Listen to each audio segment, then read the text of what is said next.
The wooded park was only a few miles from our house, close enough that after dinner, my husband and I could easily slip out and walk its trails. We had been doing this for years, making it a quiet part of our daily routine. The park itself was a patch of untouched wilderness surrounded by pockets of suburban sprawl. It was exactly the kind of place that invited people to escape for a bit, even if it was only for an hour or two. We liked the way the dirt paths wound through the trees, sometimes narrow, sometimes broad enough for two people to walk side by side without brushing the leaves. The smells of pine and damp earth filled the air, especially after a fresh rain. At twilight, when the sun dipped low, the woods seemed to change, growing quiet and still in a way that felt peaceful. We never felt unsafe there. In fact, we felt lucky to have such a natural refuge so close to home. One of the things we enjoyed most about the park was the wildlife. It wasn't uncommon to spot a raccoon paddling through the shallow creek, or to hear the rustle of tall marsh grass as a herd of deer darted through the misty bog. Sometimes we'd catch sight of feral hogs charging away into the underbrush, their movements sudden and frantic. We learned to be cautious of copperhead snakes that often lay coiled in the middle of the trail, their coppery scales gleaming faintly in the fading light. It was always a surprise to see what life was stirring in the woods, and it kept every walk interesting. This all happened almost 5 years ago, on a warm summer evening. The kind of night where the sun sets late but the air cools just enough to make walking comfortable. My husband and I set out like usual, each with a water bottle and sturdy shoes. The trail was quiet, just the two of us and the natural sounds of the forest. The birds were mostly silent now, replaced by the soft calls of insects and the occasional splash of water from the creek nearby. We followed the path that curved along the creek, the ground uneven and scattered with roots and leaves. We had only walked a little over half a mile when we suddenly heard voices. The sound was low, tense but muffled, coming from just ahead. We slowed, alert, glancing through the trees. There was nothing at first, just the thick green of summer leaves. Then, from behind a large oak tree, we caught sight of two men. They were in a small clearing just off the trail, kneeling near a shallow hole they were digging. Their clothing was dirty and worn, the kind of rough clothes that looked like they belonged to people who worked outdoors. The tools they used, shovels, I think, were old but serviceable. They moved quickly, trying to cover something with dirt. My heart rate picked up immediately, but neither my husband nor I said a word. We had no idea what they were burying, but something about it made my skin crawl. The path we were on was one of the wider ones, a route many people took, not far from the trailhead that led directly to the busy road. We had the advantage of seeing them first, which meant they hadn't noticed us yet. We both instinctively started making noise, just enough to sound like hikers passing through. I stepped onto some dry leaves and let them crack underfoot.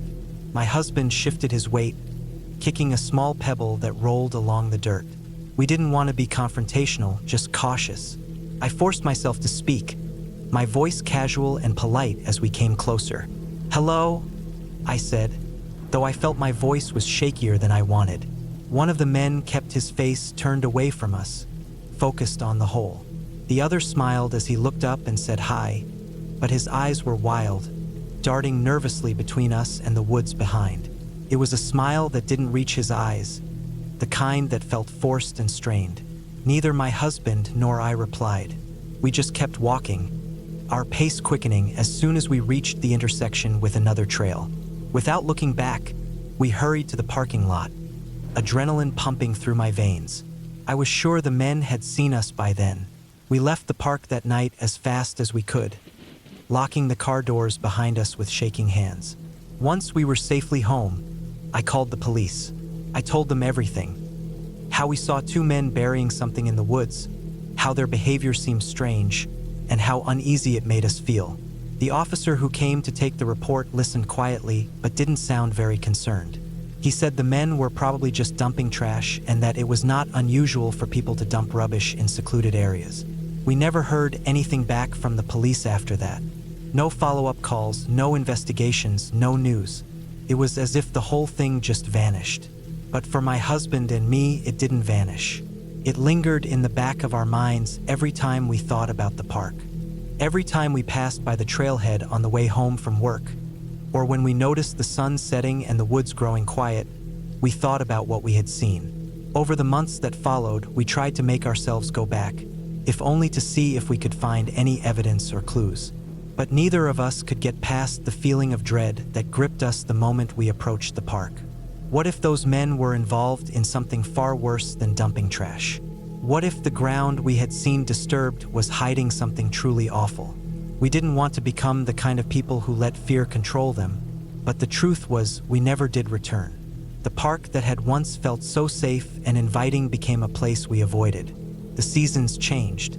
The trails grew wild and overgrown in places, and the sounds of wildlife became less familiar without our footsteps tracing the path every evening. It was a silent kind of loss, like a piece of our lives had been buried along with whatever those men had hidden. I sometimes wonder if anyone else saw them after we left. Did anyone else call the police or report something strange? The police never said they found anything, but I never truly believed their explanation. Trash doesn't usually require a hurried burial deep in the woods, and it certainly doesn't make someone smile with eyes full of fear. In the end, the park stayed quiet. The wildlife kept to their rhythms. The creeks ran clear, and the forest thrived in its own way. But the secret beneath those trees never showed itself, and the men never came back. We moved on from the park, but that summer evening stayed with me. A reminder that sometimes, the things we stumble on in the quiet woods are best left alone. Not because they are supernatural or ghostly, but because they carry the weight of something real and dark, something human, and something we might never fully understand. And sometimes, that is the scariest thing of all.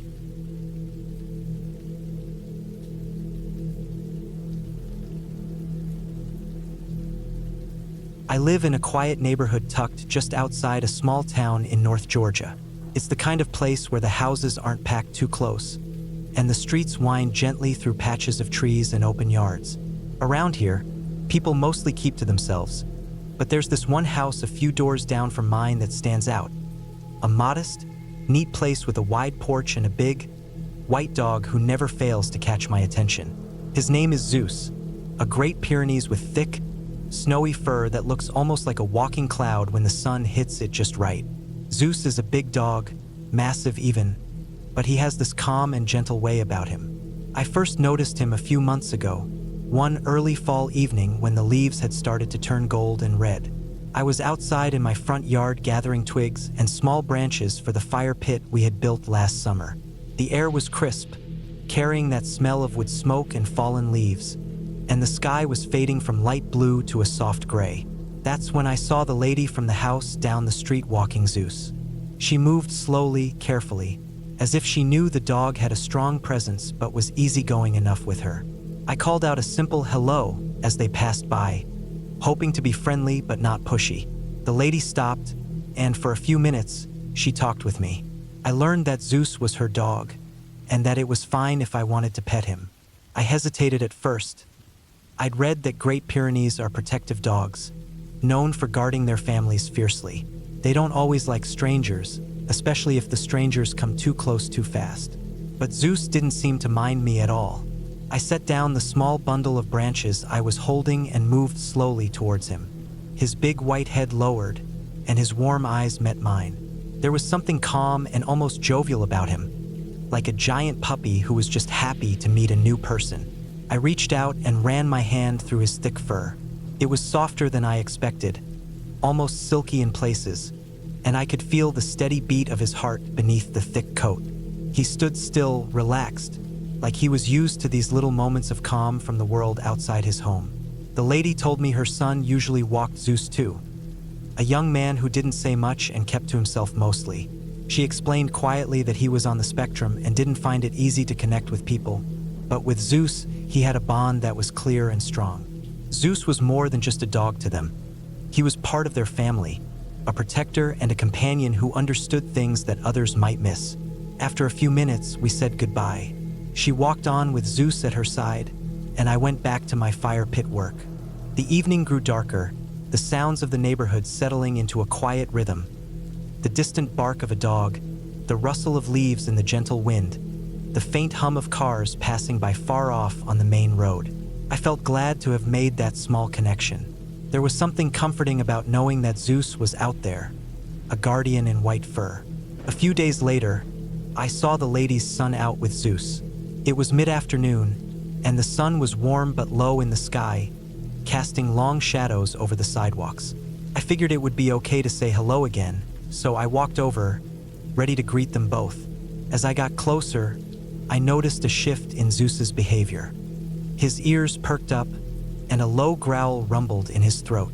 I stopped immediately, hands raised just slightly in a gesture of peace. Zeus's eyes were sharp and watchful, fixed firmly on me. The growl wasn't angry exactly, but it was a clear warning. I took a step back, careful not to make any sudden moves. The young man didn't say a word. He just kept walking, his eyes on the ground, with Zeus moving protectively close by his side.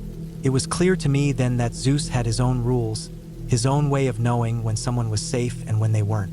Even though we'd had that friendly encounter before, it didn't mean I was allowed to approach his boy whenever I wanted. That moment reminded me how smart and thoughtful these dogs are. Not just pets, but serious protectors who read the world carefully.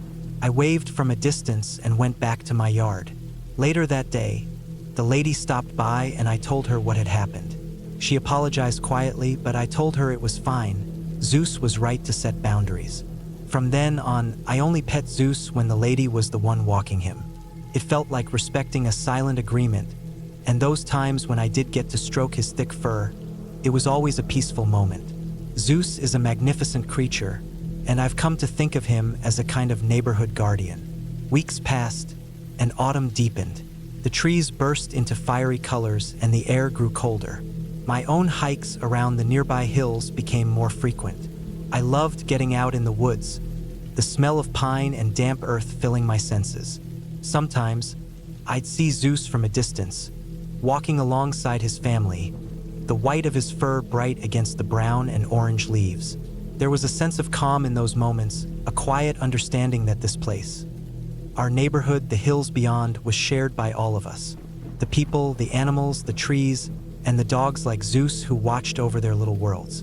One afternoon, just as the sun was dipping low, I decided to take a longer hike along a trail behind my street that led into a small forest preserve. It was the kind of place where the ground was soft with leaves and pine needles, and the light filtered through branches in golden shafts. The path curved gently uphill, lined with tall oaks and maples. I carried a small backpack with water, a jacket, and a little notebook to jot down thoughts or sketches. As I walked, the sounds of the neighborhood faded behind me, replaced by the rustling of leaves and the occasional call of a bird settling in for the night. The forest smelled rich and alive, with a faint hint of smoke from distant chimneys. I took deep breaths, feeling the cool air fill my lungs and clear my mind. Hikes like these were my way to disconnect, to find peace after busy days spent at work or around the house. Halfway up the trail, I stopped to rest on a fallen log. The wood was rough but dry, and as I sat down, I glanced back towards the neighborhood through a break in the trees. I could just make out the rooftops and the fading lights of the street lamps. It was quiet except for the occasional distant sound of a dog barking, probably Zeus or another neighbor's pet. I smiled at the thought. Zeus was probably on his evening walk now, his great white form moving steadily down the sidewalk, careful and calm. I stood and continued up the trail. The sun slipped below the horizon and the forest grew dimmer. Shadows lengthened and mingled with the darkening shapes of trees. My footsteps crunched softly on dry leaves, and the chill in the air made me pull my jacket tighter. I felt alert but calm, at home in the woods. Suddenly, a noise caught my attention. It was a low, steady growl, coming from just ahead on the path. I froze, my heart skipping a beat. First, I thought it was a coyote or maybe a stray dog, but then the growl shifted. It sounded deeper, more deliberate. I peered into the shadows and caught sight of a large white shape just beyond the bend in the trail. It was Zeus. He stood tall and still, his white fur almost glowing faintly in the fading light. His eyes were fixed on me, watchful and serious. I didn't move, not wanting to upset the balance. Zeus lowered his head slightly, his growl fading to a low rumble of warning. I raised a hand slowly and stepped back. It was clear that, Even here, away from the neighborhood, Zeus was guarding the trail. After a moment, Zeus relaxed, stepping back into the trees to let me pass. I exhaled deeply and moved forward, careful but grateful. It was a reminder of just how aware this dog was, how in tune with his world and his family he had become. The rest of the hike went smoothly.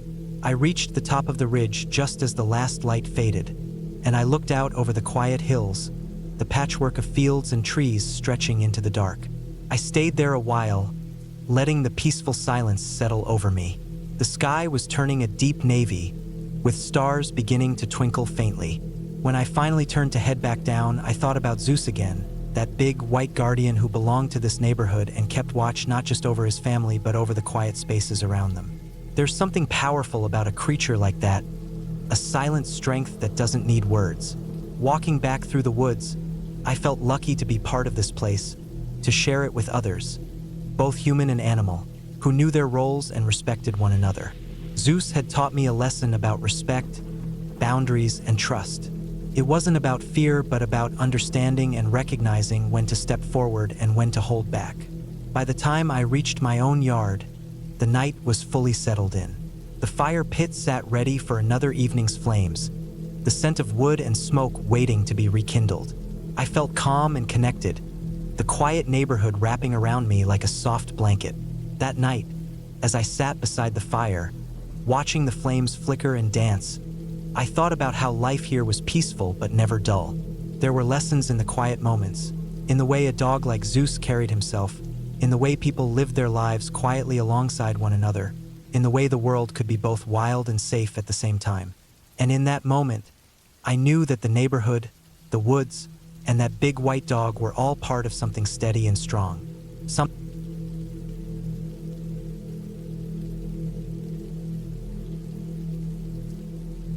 The sun had long set, and the fading light was gone, swallowed by the thickening night sky as my Great Pyrenees and I moved steadily along the familiar trail.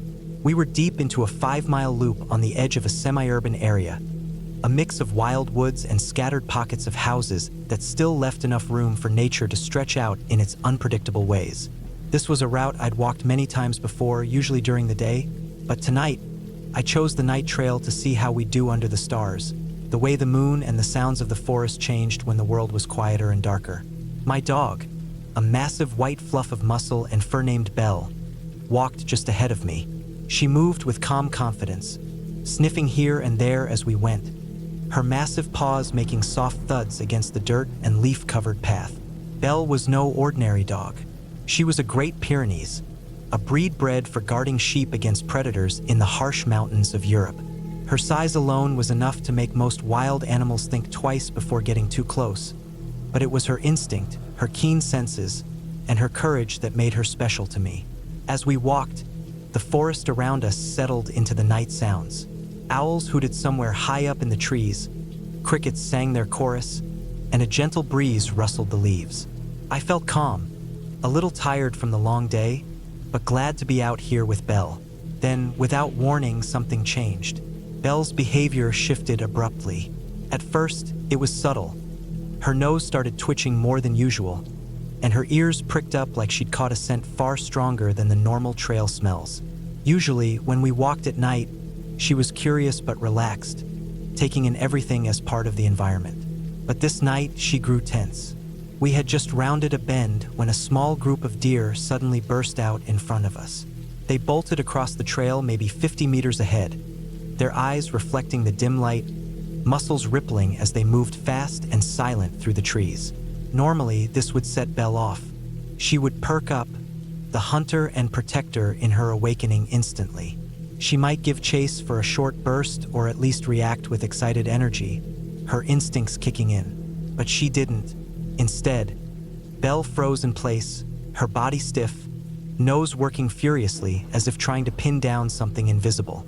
I noticed her lowering her stance, her huge frame sinking closer to the ground as she pressed forward slowly. The usual excitement was gone. In its place was a strange, erratic intensity one hadn't seen before. She began to make noises I'd never heard from her. Deep, guttural growls mixed with odd howls that were low and chilling. It was like a voice from some wild, primal place inside her. The sound was unsettling, not loud but enough to send a shiver down my spine. It wasn't the playful bark or warning growl I was used to. This was something deeper, more raw, like a sound you hear when a wild animal is sizing up a serious threat.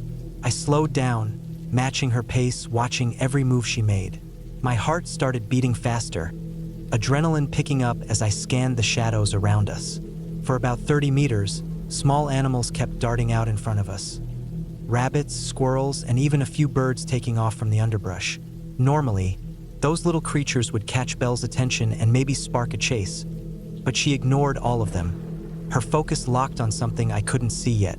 Then, without any warning, she lowered herself into a pre-pounce position. Her huge body crouched and ready to explode into motion. The sounds she made became louder, harsher, almost like something out of a nightmare. My skin crawled as I looked up. There, not more than 10 meters away, stood 3 coyotes. They were a little taller than a medium dog, lean and wiry with sharp eyes that glinted in the moonlight. They stared directly at Belle and me, their bodies tense but unmoving, like they were waiting to see what would happen next. I reached for the small .25 automatic pistol I always carried on night hikes in case of trouble. It was more a tool for reassurance than a real weapon, but having it gave me some peace of mind. Belle's low, eerie noises continued, her gaze fixed on the coyotes without blinking. The coyotes began to shift, inching forward slowly, but as Belle moved toward them, making herself look bigger, the 3 animals suddenly scattered. It was like her presence alone was enough to break their confidence and send them running back into the darkness. Even as they disappeared, I found it difficult to bring Belle under control.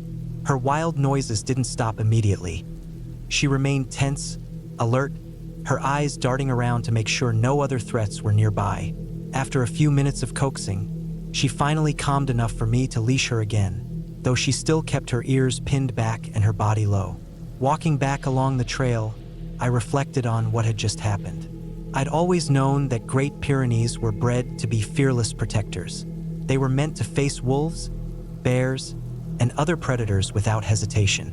But seeing that side of Belle emerge so clearly for the first time shook me. It wasn't just about size or strength.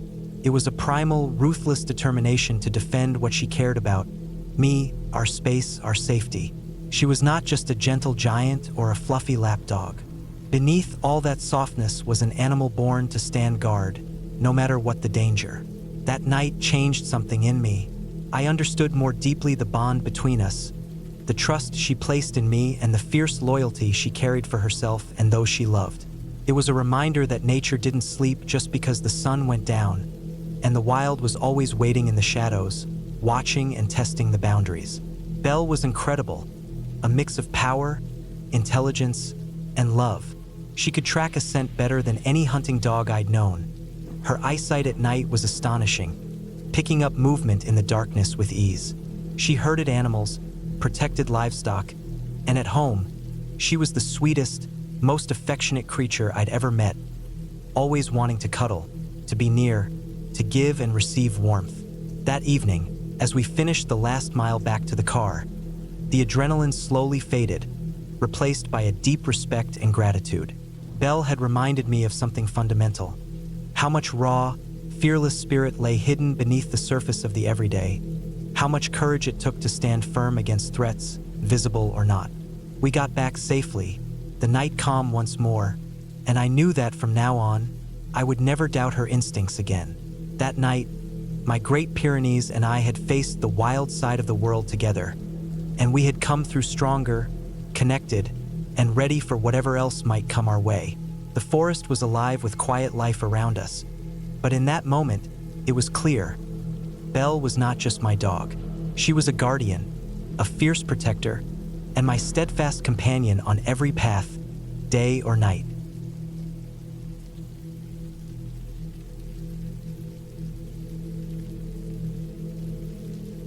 The night air was cool and sharp against my skin as I tightened the straps on my backpack. The sky stretched wide and clear, a deep, endless black scattered with countless stars that seemed almost close enough to touch. The moon was full, bright enough to cast faint silver light over the landscape, yet not so bright that it drowned out the shadows. It was the kind of night that made the world feel alive but quiet in a strange way, like the earth was holding its breath. I was with a small group of friends, all of us in good spirits, even though we had just gotten up. It was around 3 in the morning, earlier than I'm used to waking up even on a normal day. But that was the plan. We wanted to hike from our campsite on the bluff inland, down to the beach campsite about 8 miles away, so we could spend the whole day at the shore. The weather had been perfect for days. Warm sun, clear skies, so starting early made sense. We wanted to beat the heat and have plenty of daylight to relax and explore. The trail was familiar but still held an edge of wildness to it. Point Reyes is beautiful but rugged. The path wound along high cliffs, through thick patches of grass and bushes that rustled softly in the gentle breeze. The salt smell from the ocean mixed with the scent of earth and dry grass, a smell that felt raw and real. Every now and then, the faint crash of waves far below reminded us of how close we were to the sea, though it was still hidden from view. We moved quietly at first. The silence was almost complete, broken only by the occasional crunch of our boots on the gravel path and the soft hum of the wind through the tall grass. Because the moon was so bright, none of us turned on our headlamps. It was oddly peaceful walking like that, relying mostly on moonlight and our own eyes to see. The trail ahead curved sharply at one point, a 90-degree bend that bent around the edge of a bluff. The grass there was thick and tall, reaching up past my waist in some places, and it swayed with every small breeze. I was just a few feet behind my friend when he suddenly stopped and dropped something. I couldn't tell what it was at first, just a faint metallic clink as it hit the dirt. He reached down, but the object had disappeared into the grass before he could grab it. I flicked on my headlamp, its light a sharp beam cutting through the darkness to help us find the lost item. That's when I saw it. 2 eyes, glowing green and unblinking, stared right back at me from inside the tall grass. They weren't close together like a deer's or a rabbit's would be. These eyes were wide, spaced apart, sharp. I recognized immediately what I was looking at. A mountain lion. My heart jumped so hard I thought it might burst from my chest. I didn't say a word. I didn't move quickly or make sudden noises. The others didn't seem to notice at first, so I kept the light steady, fixed on those eyes. The animal didn't move. It stayed there in the grass, just watching us silently, calm but alert. We were only about 5 feet from it, and because the trail curved, there was no way to step aside and avoid passing so close. The grass was thick enough that all I could see were those eyes reflecting the headlamp's beam. The rest of the mountain lion was hidden, but I knew it was huge, probably a full-grown adult. The weight of the moment pressed down on me. The quiet, the dark, the cold stare of a wild predator watching from the shadows. It was all terrifying in the most real way. I focused on keeping my light on it as we walked slowly past, every step measured and steady, not looking away until we were about 100 feet beyond it. Only then did I finally let my headlamp go dark again. The rest of the hike felt different after that. We kept our heads low, scanning the ground and the brush on either side more carefully than before. The peaceful mood had vanished, replaced by a tight knot of tension that wouldn't ease. Every sound made me jump. The snap of a twig, the rustle of a bird taking flight, the crunch of gravel underfoot. I could feel the mountain lion's eyes still watching somewhere behind us, even though we couldn't see it anymore. The trail dropped lower now, heading toward the beach. The air began to carry the stronger scent of salt and seaweed, and the sound of crashing waves grew louder. I could feel the pressure in my chest loosen a little as we moved away from the bluff where the encounter had been. But the memory of those glowing eyes stayed with me, sharp and clear in my mind. By the time we reached the beach campsite, the sun was starting to rise, spilling warm light over the sand and the rolling surf. We set up our tents quickly and dumped our packs, eager to sit and rest after the tense night hike. The ocean stretched endlessly in front of us, waves curling and breaking rhythmically on the shore. The day was bright and warm, everything calm and beautiful. We spent hours walking along the beach, skipping stones, and letting the cold water wash over our feet. Even though the day was perfect, I couldn't shake the feeling that the mountain lion's eyes were still out there, somewhere in the tall grass or hidden among the cliffs. It reminded me that even in places where we think we are safe, the wild is never far away. That night, as I lay in my tent listening to the distant sound of the ocean, I thought about how close we had been to something so dangerous and silent, how small and vulnerable we really are in the wilderness. It wasn't a story about ghosts or monsters, but it was just as real and just as scary. The kind of fear that stays with you not because something jumped out at you, but because something watched you and let you live. That night, under the clear sky and the bright moon, I learned what it meant to truly respect the wild, and to know that sometimes the most terrifying things are the ones you barely see at all.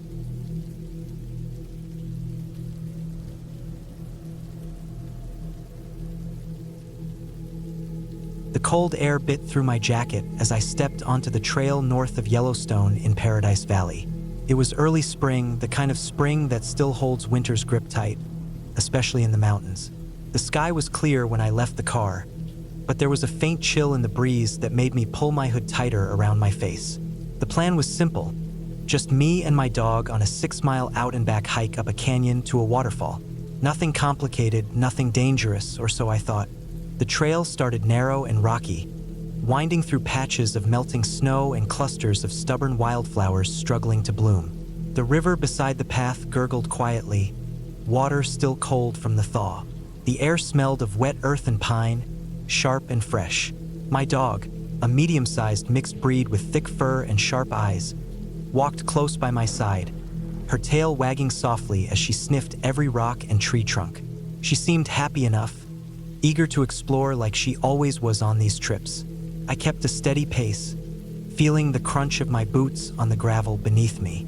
The canyon walls rose steeply on both sides, flecked with patches of snow melting into icy rivulets. I passed small clusters of trees and bushes, some still coated in frost, others already hinting at new green leaves. The silence was comforting, only the sound of wind through branches, the river, and the occasional call of a distant bird. About 2 miles into the hike, things started to feel different. My dog's behavior shifted. Instead of the usual curiosity and playfulness, she began acting strange. She would stop suddenly, ears pricked, and then dart into the bushes beside the trail, trying to crawl into thick patches of brush. She kept shifting from one hiding place to another, as if trying to find a spot to disappear. Her head moved quickly from side to side, and her nose twitched constantly, picking up scents I couldn't smell. She was alert, tense, almost frantic. First, I thought maybe a storm was rolling in. The temperature was about 15 degrees Fahrenheit, colder than I expected, and I noticed the sky darkening with clouds, thickening slowly. I figured the weird behavior had to be because she was sensing bad weather approaching. Maybe animals were hiding, trying to avoid the cold and wind. With that thought, I decided we should turn back. The waterfall could wait for another day. There was no point pushing forward if a storm was coming and my dog was unsettled. We started heading back the way we came. The trail seemed longer on the return, the cold cutting sharper through my clothes, the wind picking up, swirling the dead leaves and loose snow around our feet. My dog stayed close, but she didn't calm down. Her head kept darting from side to side, her nose twitching faster than before. Every few steps she would stop and stiffen, muscles tight, ears flat like she was listening for something just out of reach.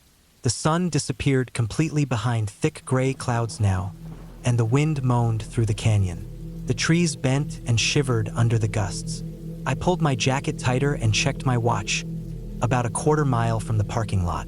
At that point, I was glad to see the familiar outlines of the cars and the small trailhead shelter come into view. Relief started to settle in. Whatever had spooked my dog, we were almost safe. As we approached the parking lot, I noticed 2 men setting up large camera equipment near the trailhead. They were dressed in heavy gear, suited up for the cold, their cameras mounted on tripods, long lenses aimed into the canyon. One of them looked over at me, the other fiddling with a camera lens. I didn't want to bother them, but the look on their faces and the gear made me wonder if they were there for some kind of wildlife shoot. One of the men nodded at my dog and me as I passed. They looked serious, focused like they were tracking something. The man with the camera gear asked if I had seen any signs of wolves in the area. He mentioned hearing that a new pack had moved into the canyon just the night before. I told him no, but added that my dog had been acting very strange on the way back, nervous and skittish, almost like she sensed something unseen. I left the parking lot with a strange feeling twisting in my gut. I couldn't shake the way my dog had been so tense, so unnerved. The cold was still gnawing at me, but it was something else. The sense of being watched or followed that clung to the back of my mind long after we'd driven away. A few days later, the story took on a new meaning. At work, a customer I saw regularly stopped by, a professor who studied large predators in the area. We talked briefly, and I mentioned my hike and the strange behavior of my dog. He nodded knowingly, explaining that some of the wolf pack was probably paralleling us just out of sight. Wolves are intelligent and cautious. They move silently and stay hidden, especially around humans. My dog's sensitive nose and ears had picked up their presence before I could even see or hear anything. The professor told me that dogs often react to predators instinctively, even when the humans around them are completely unaware. The skittishness, the darting in and out of bushes, the twitching nose, all signs my dog was aware of a threat that wasn't obvious. The wolves were there, close by, watching and moving with quiet precision. Looking back, it made perfect sense. The cold, the sudden cloud cover, the tension in the air, all signs of the wolves' presence in the canyon. My dog's behavior wasn't just a reaction to weather or nerves. It was an early warning I almost missed. It was a reminder that out here, even in the beautiful wilds of Paradise Valley, nature's rules still hold. Predators roam these places quietly, and sometimes the only sign they're near is the way your dog looks at the bushes, or how the wind carries a faint scent you can't quite place. That hike stayed with me, not just for the beauty of the canyon or the crisp spring air, but for the reminder that the wilderness is alive in ways we often don't see. I learned to trust my dog's instincts more after that, knowing that her senses could alert me to danger long before I realized it myself. And maybe that day, the wolves were watching from the shadows, unseen but very real, sharing the canyon with us, their silent presence marking the wildness that still lingers just beyond the trail.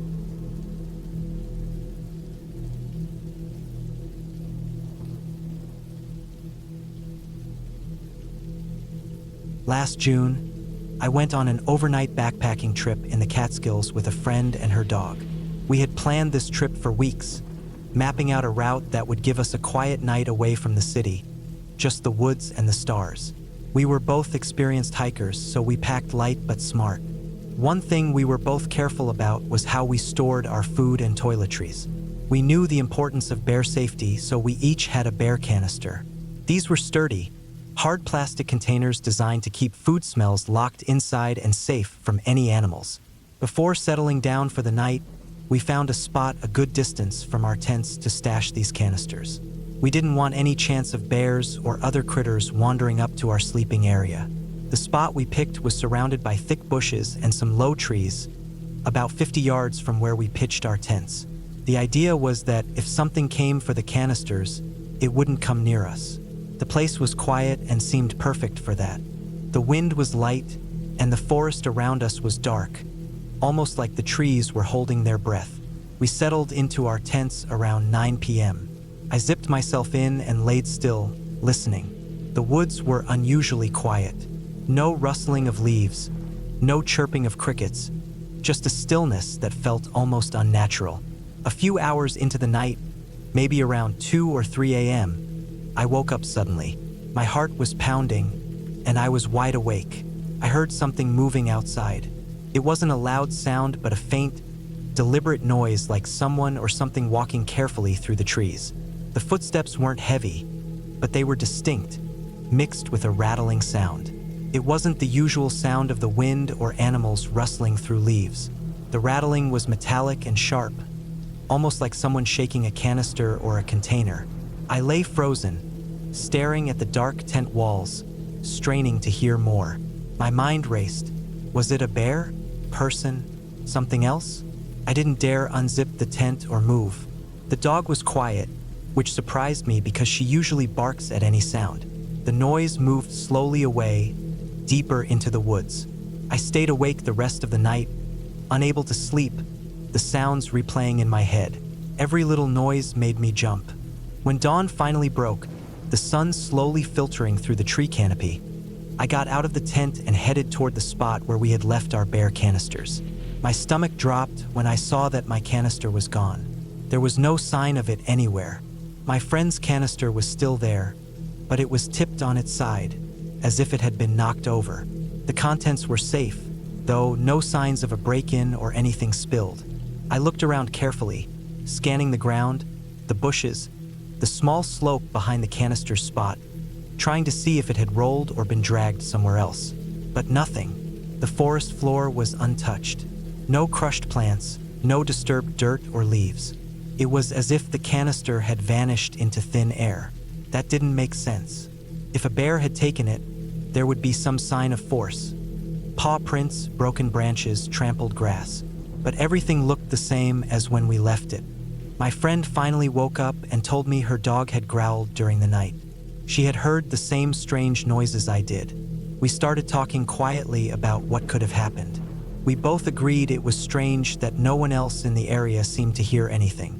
We decided to walk over to the other nearby campsites and ask around.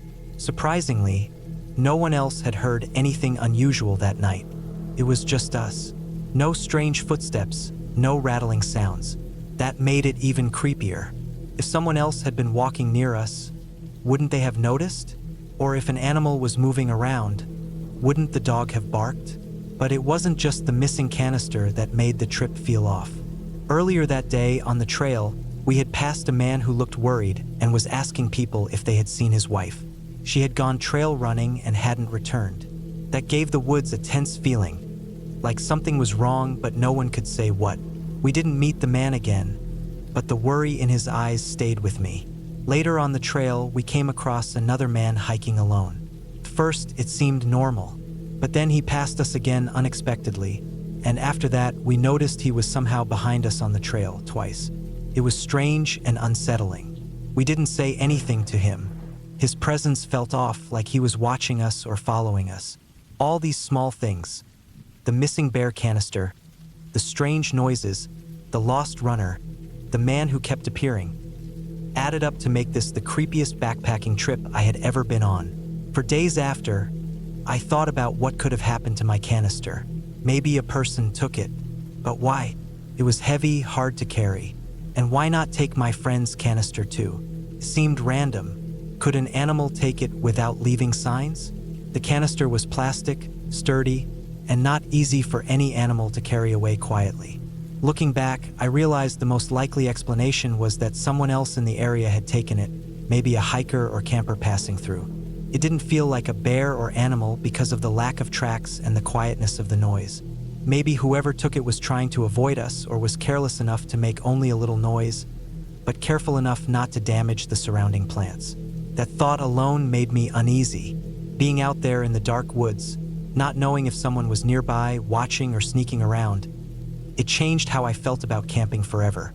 The wilderness can be peaceful and beautiful, but it can also be unpredictable and unsettling. After that trip, I made sure to double-check my campsite, watch the surrounding area, and always be ready for anything. The missing canister was more than just a lost item. It was a reminder that the woods are full of stories, some better left untold. Though I never found out exactly what happened to my canister, that night in the Catskills stayed with me, a quiet warning that sometimes the scariest things aren't the ones you see, but the ones you never fully understand.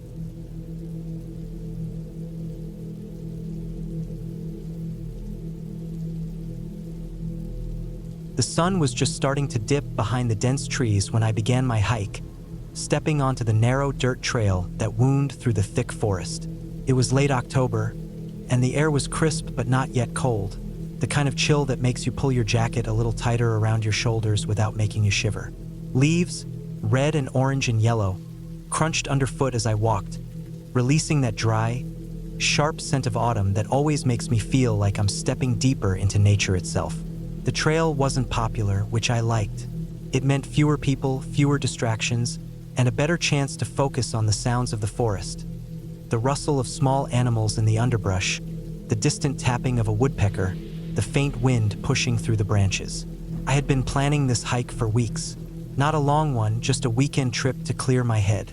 The last few months had been heavy, work piling up, little personal troubles simmering beneath the surface. And I needed time alone, away from the noise of the city, away from screens and constant talking. I wanted to walk until my legs ached and my lungs burned, just to remind myself that I was alive, that I was still connected to something real and raw. The first few miles were easy. The path climbed steadily but not steeply, winding around large boulders and over roots that stretched like giant veins across the earth. The forest was thick, mostly hardwoods, with occasional pine trees that added a sharp, clean smell to the air. I kept a steady pace, feeling the burn in my calves and the steady rhythm of my breath. I was alone, except for a few birds and the occasional squirrel darting up a tree. No one else was on the trail, no voices or distant sounds of other hikers. Just me and the woods. I stopped after about 3 miles to drink some water and eat a small snack. I sat on a fallen log, my legs stretched out in front of me, and looked around. The sun was lower now, casting long shadows that made the trees look taller and darker. I could hear the soft babble of a stream nearby and the faint rustling of leaves as the wind picked up. I wasn't far from the campsite I had planned to stay at, just another mile or so. I packed up and started walking again, eager to get there before it got too dark. The campsite was a small clearing near the stream. A few rocks arranged around a fire pit showed signs of past visitors, but there was no trash or anything that suggested a crowd had been here recently. I dropped my pack and set up my tent quickly, glad for the familiarity of the routine after hours on the trail. I stacked some wood near the fire pit, pulled out my stove, and started boiling water for dinner. The forest around me was quiet except for the water and the occasional crack of a twig under a small animal's foot. As I ate, the sky darkened. Stars began to prick the black canvas above, and I felt a quiet sense of peace settle over me. I thought about the week behind me, the stress and the exhaustion, and I told myself this weekend was about resetting, about finding some balance again. I sat by the fire for a while after eating, watching the flames flicker and listening to the forest night come alive around me. The wind had picked up, and the branches creaked softly above. After a while, I crawled into my tent, zipped the door closed, and lay on my sleeping pad. The tent was small but comfortable, and I could hear the stream nearby and the occasional rustle of leaves. The night sounds were soothing, and I drifted off with a calm mind. But I didn't sleep well. Around midnight, a noise woke me. At first, it was faint, like a twig snapping far away, but then it grew louder and closer. Something stepping on dry leaves, careful but deliberate. My heart started pounding, and I stayed still, listening. The forest around me was alive with sounds now. Rustling, cracking branches, footsteps moving slowly but steadily. There was no shouting, no voices, just the quiet, steady sound of someone or something moving through the woods near my camp. I told myself it was probably another hiker, someone walking carefully not to disturb me, but there was no light, no sound of a pack or tools. The footsteps moved around the perimeter of the clearing, circling slowly. I could feel my pulse in my ears, and I tried to slow my breathing. I knew I wasn't imagining it. Whatever it was close, moving slowly, watching. I stayed inside the tent for what felt like hours, barely daring to breathe, too afraid to peek out. The footsteps eventually faded, but not completely. I could hear the faint, distant sound of something moving, breaking twigs, shuffling leaves. My mind raced through every possible scenario. Was it an animal? Could it be a bear or a mountain lion? But the steps sounded too deliberate for a wild animal, almost human. I tried to remind myself that the forest was full of hikers and hunters, that it wasn't unusual to hear someone moving around at night, but the feeling of being watched was overwhelming. When dawn finally came, the forest was quiet again. The sky was a pale gray, the trees outlined softly against the light. I unzipped the tent slowly, stepping outside with caution. The campsite was untouched. No footprints or obvious signs that someone had been near the fire pit. No trash or disturbed gear. I checked the surrounding woods, looking for tracks, but the ground was dry and covered with a thick layer of leaves. making it hard to see any clear prints. Still, I packed up quickly. The feeling of unease stuck with me. I wasn't a stranger to being alone in the woods, but this was different. It wasn't fear of nature or animals. It was something more primal, an awareness that I wasn't alone, that someone had been watching me. I took the same trail back down, moving faster now, my eyes scanning every shadow, every tree. The forest looked the same in the daylight but felt different, sharper somehow. The quiet was no longer peaceful. Every bird call sounded like a warning. Every snap of a twig made me jump. About halfway down, I caught sight of something that made my blood run cold. On a tree not far from the trail, someone had carved letters into the bark. The cuts were fresh, sharp, and deep. I couldn't make out the full message at first because it was partially hidden by moss and lichen, but one word stood out clearly: leave. The simple word carved into the tree was enough to send a chill through me. I stopped and looked around, my heart hammering. The forest was quiet, but now I felt eyes on me again. I kept walking, faster and faster, not stopping until I was back at my car. When I got back, I called the park rangers to report what I saw and heard. They told me the area was known for illegal hunting and some suspicious activity, but no one had ever been caught or found. They advised me to be careful and to stick to busier trails in the future. The whole experience left a mark on me. I still love hiking in the forest, but I learned that sometimes the real danger isn't in the wild animals or the elements. Sometimes it's in the people who don't belong in the quiet places, who watch and wait for the wrong reasons. I'm grateful I got out without more than fear and a warning carved into a tree. Since then, I've been more cautious. I don't hike alone in remote areas anymore. I make sure to tell someone where I'm going, carry extra gear, and trust my instincts when something feels wrong.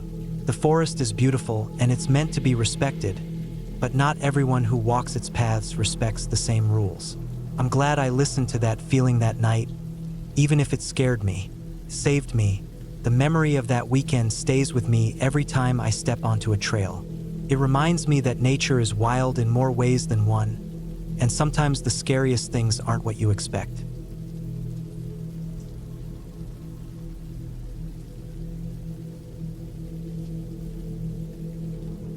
The sun was still low when I started my hike, the morning air fresh and cool against my skin. I had chosen a trail I hadn't been on before, somewhere in the rugged hills a few hours outside the city.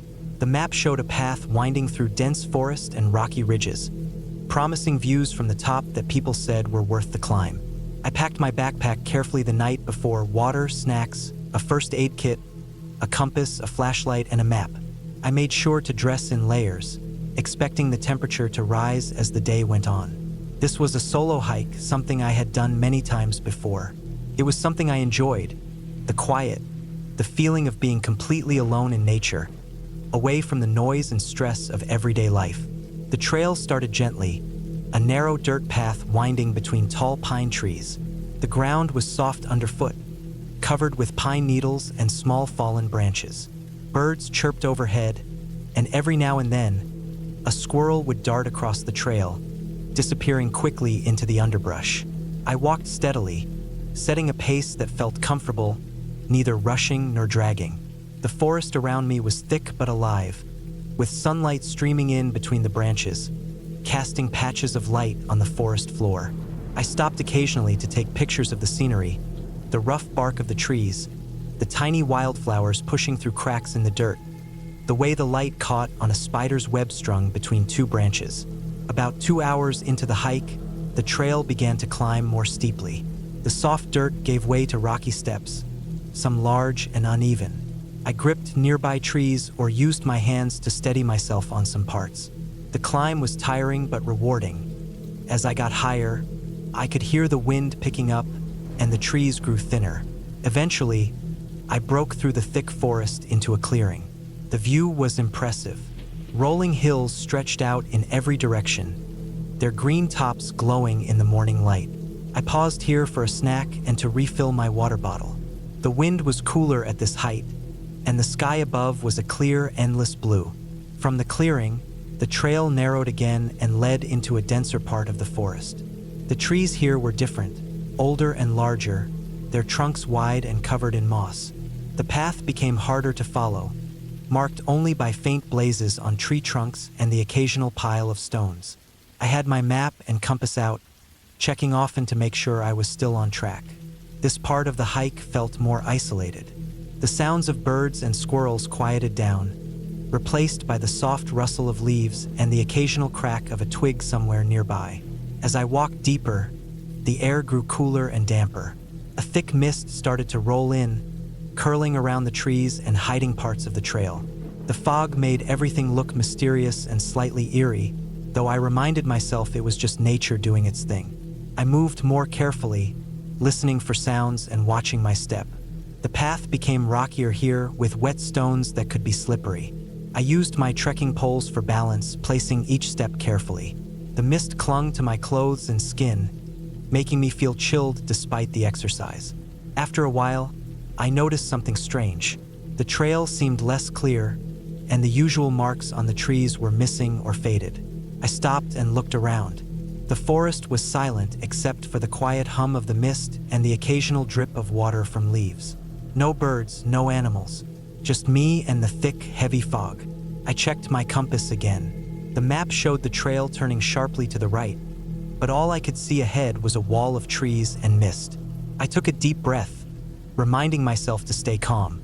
I decided to push on, trusting my instincts and my navigation tools. Step by step, I moved forward, watching for any sign of the trail. The mist seemed to close in, wrapping me in a cold, damp blanket. I started to feel the weight of the isolation. No other hikers, no sounds of life, just me in this strange, quiet world. The rocks underfoot were uneven and sometimes loose, forcing me to focus completely on each movement. Suddenly, I stumbled over a root hidden beneath a layer of leaves. I caught myself quickly but felt a sharp pain in my ankle. I sat down carefully, trying to assess the injury. My ankle was swollen and tender, but I could still move my foot and put some weight on it. I pulled out my first aid kit, wrapped the ankle with an elastic bandage for support, and took a few deep breaths. I knew I had to be careful now, each step more difficult than before. I debated what to do next. Turning back would mean retracing my steps through this thick mist and rocky ground with a hurt ankle. Moving forward risked getting lost or worse. I checked my supplies, water was running low, and I still had some snacks. My phone had little signal, but I tried anyway. Nothing. No bars, no messages, no GPS. It was a reminder that I was truly alone out here. I decided to rest for a few minutes, hoping the ankle would feel better. I sat on a large rock, the cold dampness of the mist soaking through my clothes. The silence around me was complete now. No birds, no wind, just the quiet drip of water from leaves and the occasional soft rustle in the underbrush. The mist thickened, reducing visibility to just a few feet. The world seemed to shrink, turning into a small bubble of white and green around me. After resting, I stood up slowly, testing the ankle. It hurt but was stable enough to walk with care. I set off again, moving at a slow, cautious pace. I kept my compass out and the map open, double-checking every turn. Hours passed like this, slow steps, careful balance, constant watchfulness. The forest seemed endless, and the mist never lifted. I felt tired and cold, but I kept pushing, knowing I had to find my way back before dark. As the afternoon wore on, the mist began to thin slightly. I noticed small changes in the landscape. A stream on my left, the sound of running water breaking the silence. I followed the sound, hoping it would lead me to a larger path or a familiar landmark. The stream was narrow but clear, running over smooth stones and winding through the forest floor. I paused to drink some water and rest again. I realized I had been hiking for nearly 8 hours. My legs ached, my ankle throbbed, and my clothes were damp and dirty. The sun was low in the sky now, casting long shadows through the trees. I needed to find shelter and rest for the night. I remembered seeing a small clearing on the map, marked as a camping spot about a mile ahead. It was a risk, but staying put in the dense forest seemed worse. With renewed focus, I pushed forward, following the map carefully. My steps were slower, but my mind stayed sharp.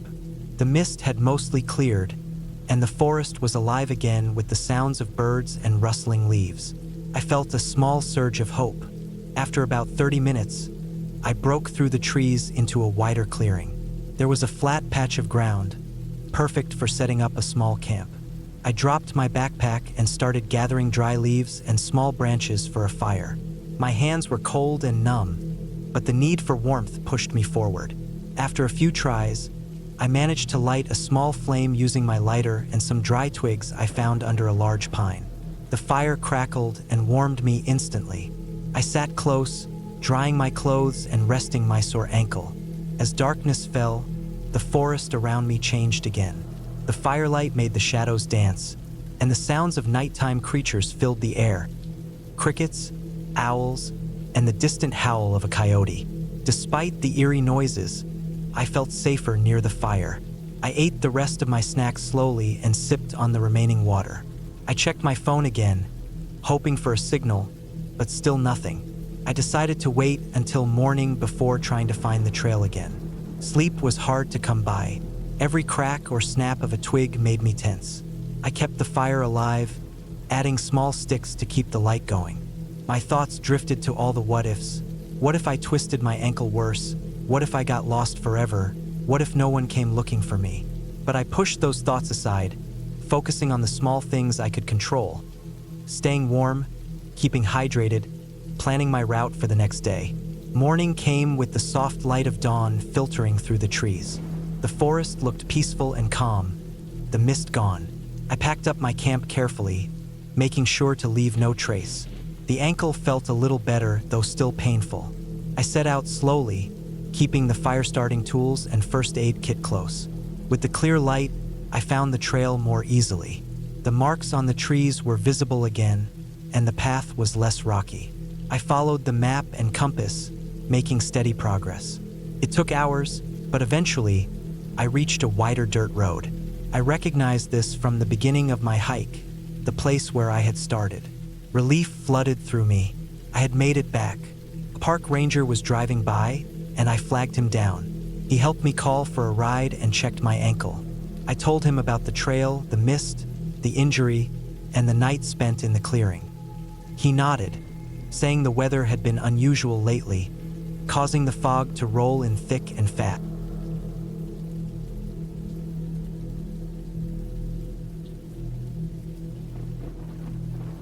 The air was cool and fresh when I started my hike early one morning.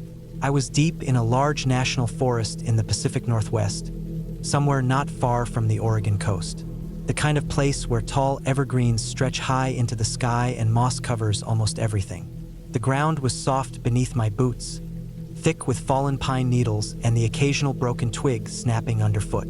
The smell of damp earth and pine filled the air. I was alone on the trail, with nothing but my backpack, hiking boots, and a small map in my pocket. The path was narrow and winding, carved into the side of a gentle hill.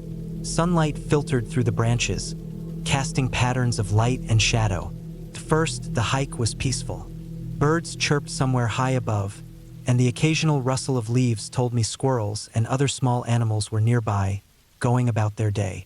The trail climbed steadily, giving me glimpses through the trees of the distant mountains, their peaks shrouded in thin clouds.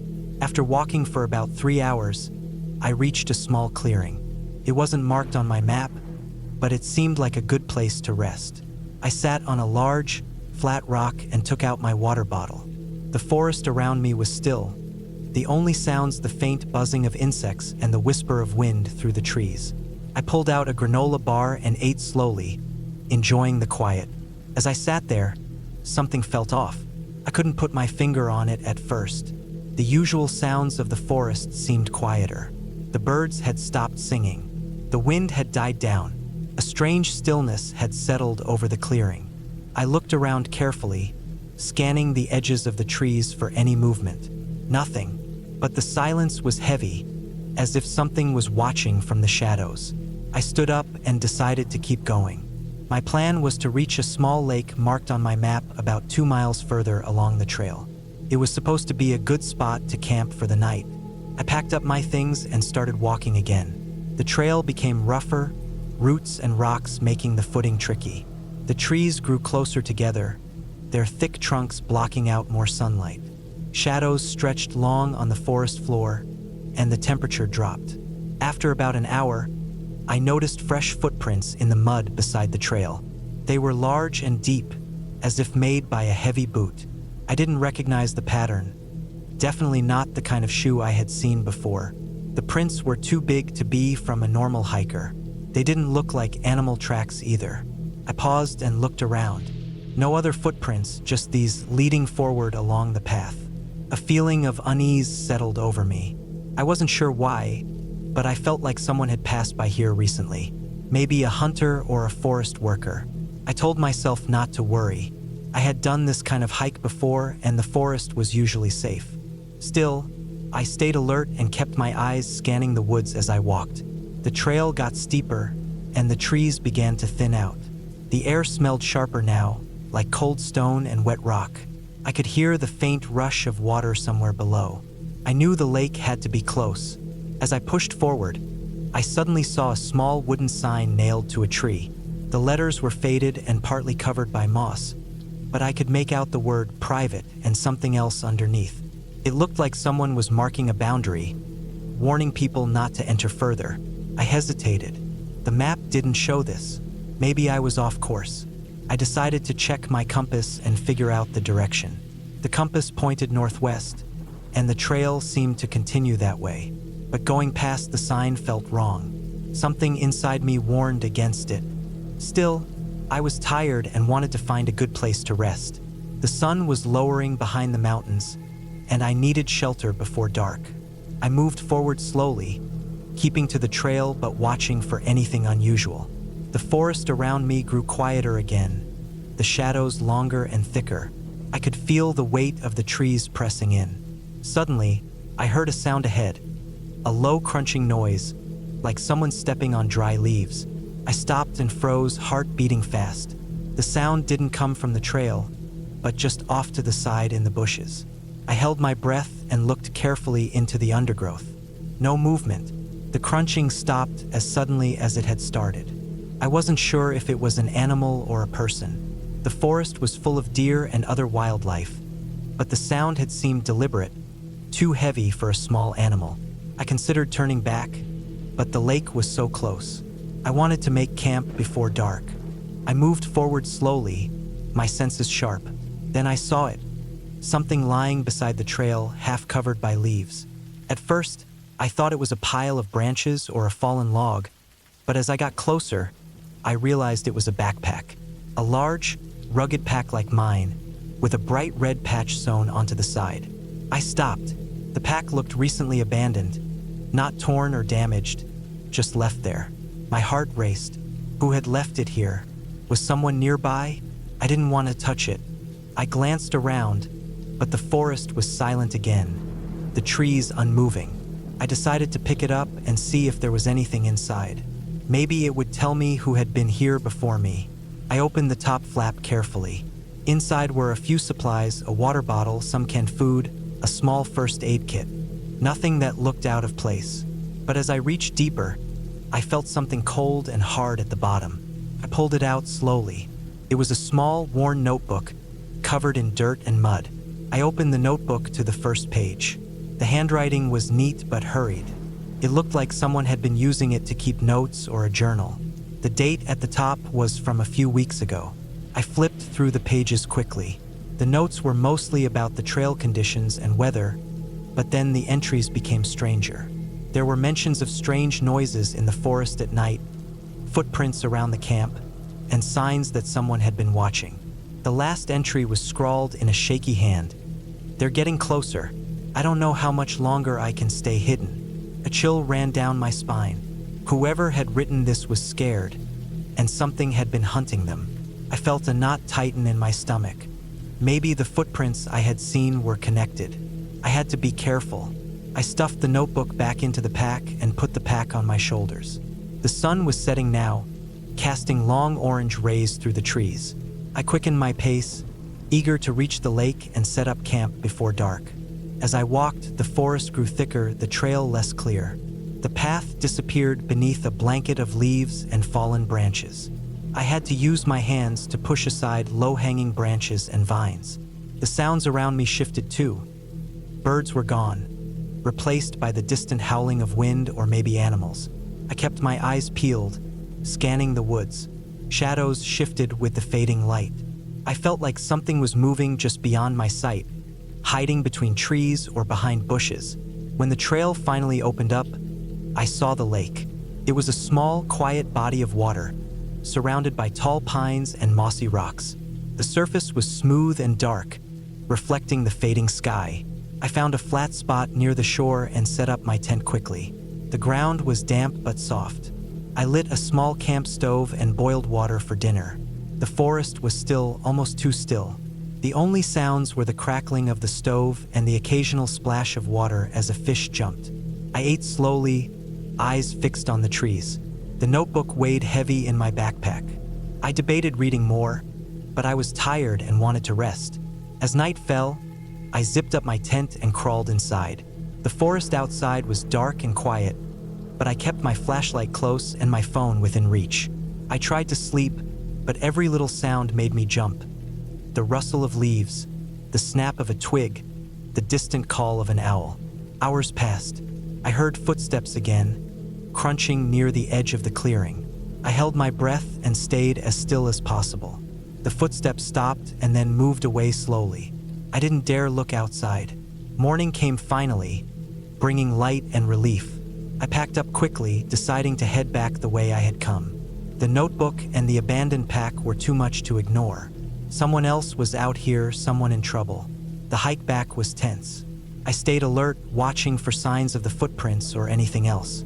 When I reached the clearing where I had rested that morning, I saw fresh footprints again, leading away from the trail into the dense forest. I didn't follow them. I didn't want to get involved beyond what was safe. Back at my car hours later, I called the local ranger station. I told them about the pack, the notebook, and the footprints. They said they would send a team to check it out. Maybe it was a lost hiker or someone who had gotten into trouble. That night, I couldn't sleep thinking about the person who had left that pack and those notes. I didn't know their story, but I hoped they were safe now. The forest had a way of hiding things, but sometimes, if you paid attention, it told you its secrets. The whole trip left me shaken, but also grateful. Grateful for the safety of civilization, for the sound of voices and the comfort of a warm bed. The forest was beautiful, but it wasn't always kind.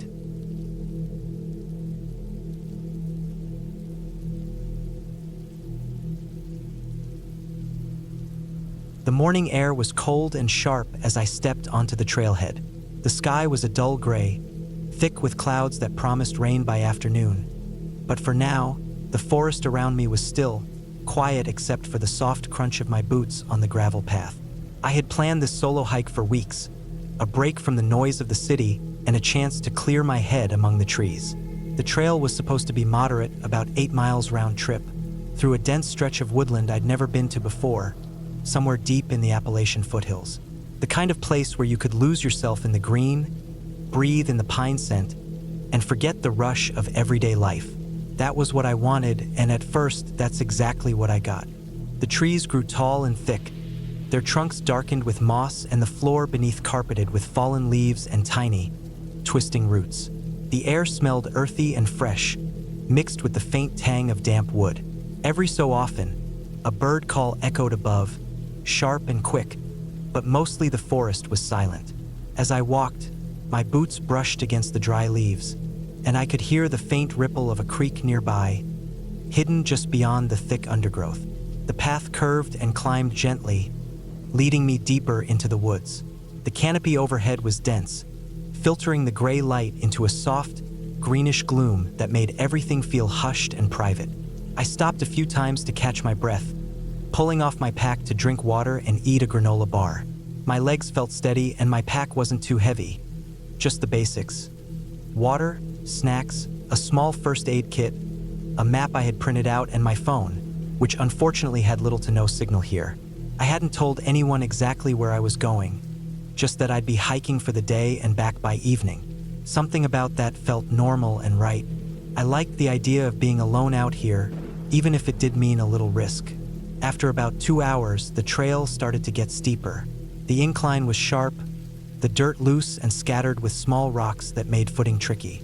I slowed down, gripping a nearby tree branch for balance as I picked my way up. My muscles burned a little, but I felt good, strong, alert, focused. The quiet made it easy to hear everything around me. The subtle creaks and groans of trees shifting in the wind, the faint rustling of small animals in the leaves, the distant drip of water falling from a higher branch. Then, as I rounded a bend, I saw something odd ahead on the path.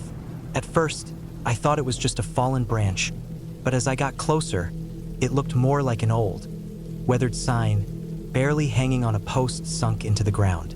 The paint was faded and peeling, the letters hard to make out. I stepped closer and squinted.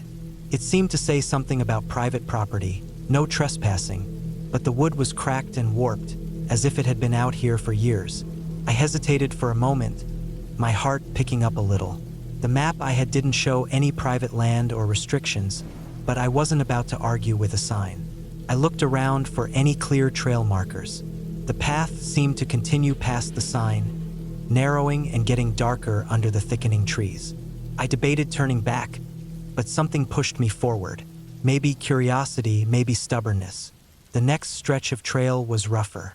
The undergrowth pressed in closer, the trees bending low as if to block the way. My boots sank into soft patches of mud, and I had to duck under hanging branches that left wet streaks on my jacket.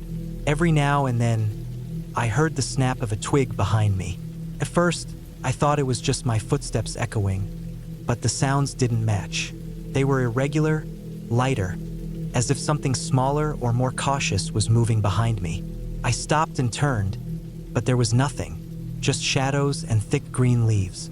My chest tightened. I told myself it was probably a squirrel or a bird startled by my passing. Nothing more, but the feeling lingered. The forest seemed darker here, heavier. The light from the overcast sky barely reached the ground. I pulled my jacket tighter, moving a little faster now. About an hour later, the trail opened up onto a small clearing. I took a deep breath and looked around. It was a strange place. The ground was littered with old, rusty cans and broken glass.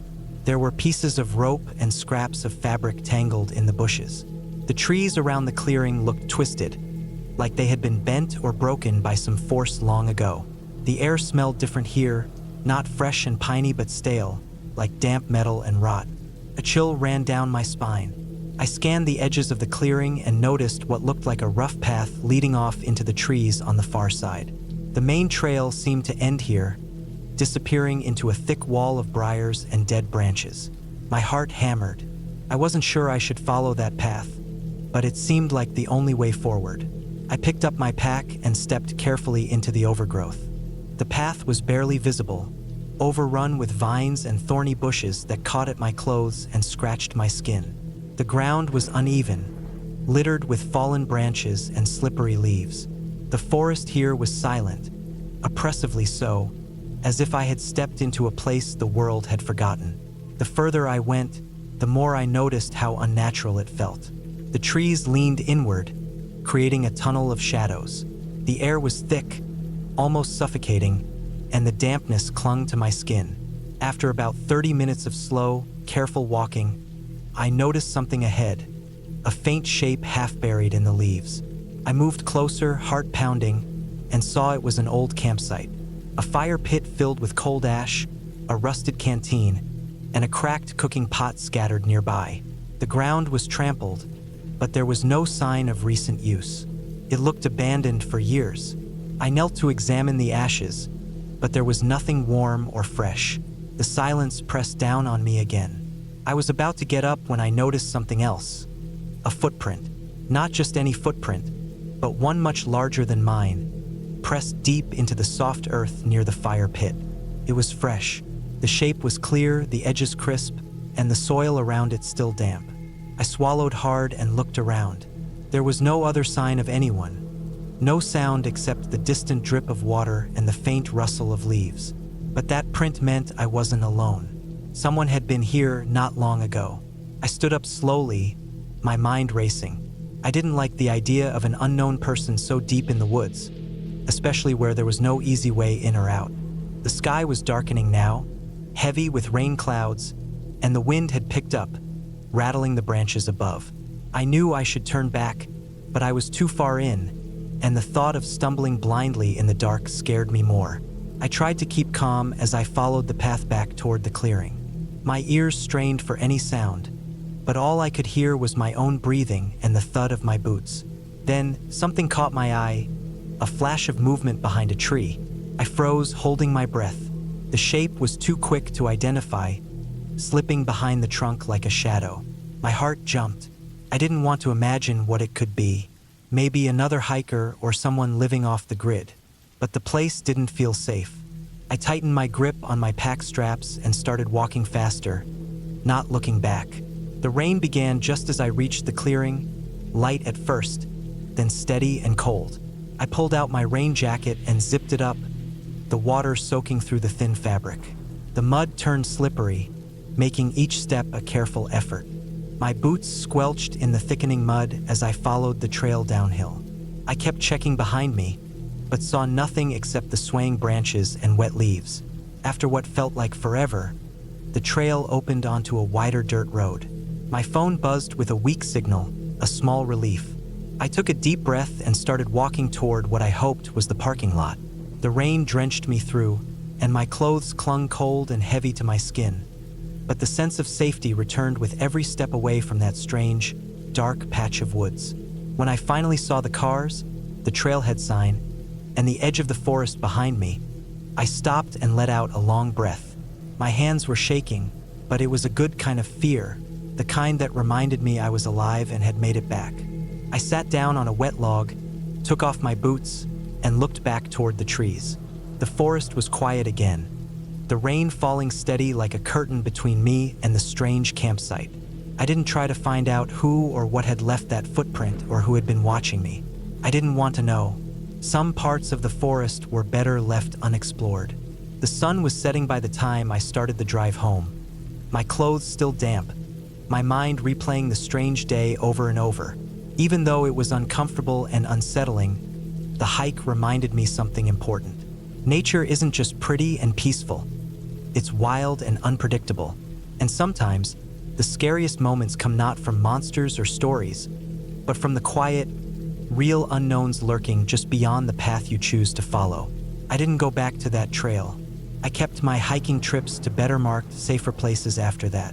But every time I lace up my boots or pack my bag, I remember the day the forest felt less like a refuge and more like a place that doesn't welcome strangers. And that memory, sharp and raw, has stayed with me ever since.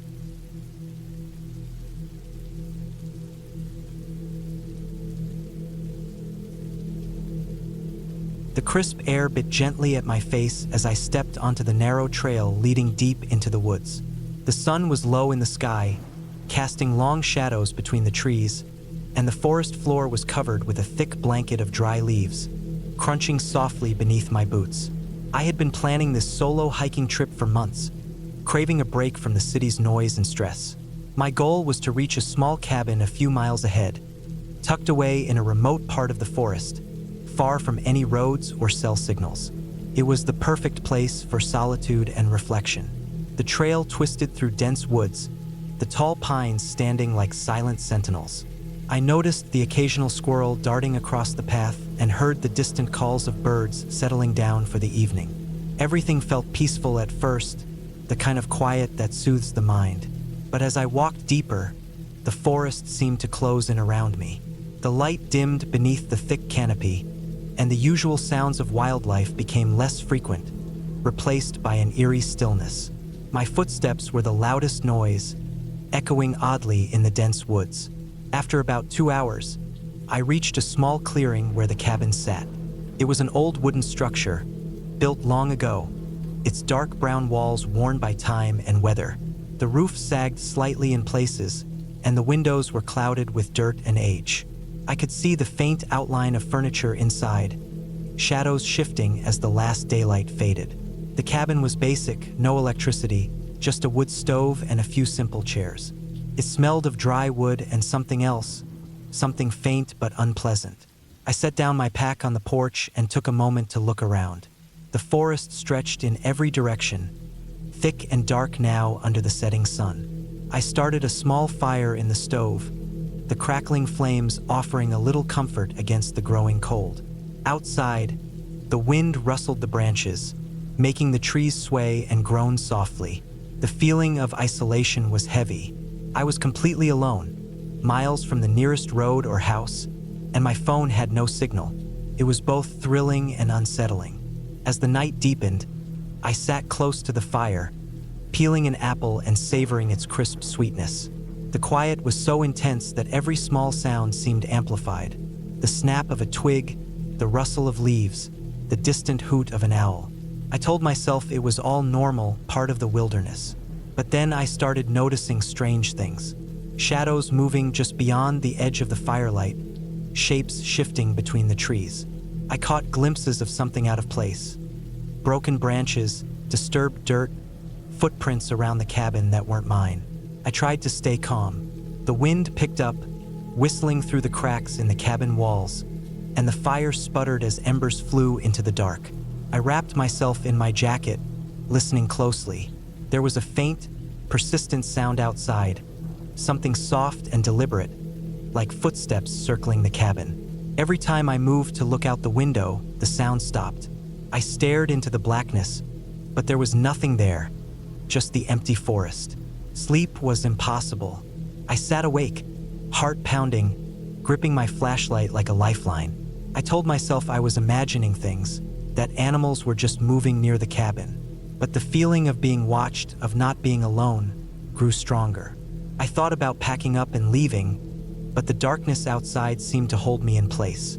Every creak of the cabin, every gust of wind, felt like a warning. Hours passed slowly. At one point, I heard a faint scrape near the door, like something trying to get in. I grabbed the small knife I carried and moved carefully to the entrance. The porch was empty, but the ground was disturbed, fresh scratches in the dirt and broken twigs. I realized then that someone or something had been here recently, maybe even now. The thought sent a chill deeper than the cold air. I spent the rest of the night listening, staying as still as possible. Dawn came finally, pale and gray, filtering weakly through the trees. The light revealed the forest as I had never seen it before. Dense, wild, and indifferent. I stepped outside and scanned the ground.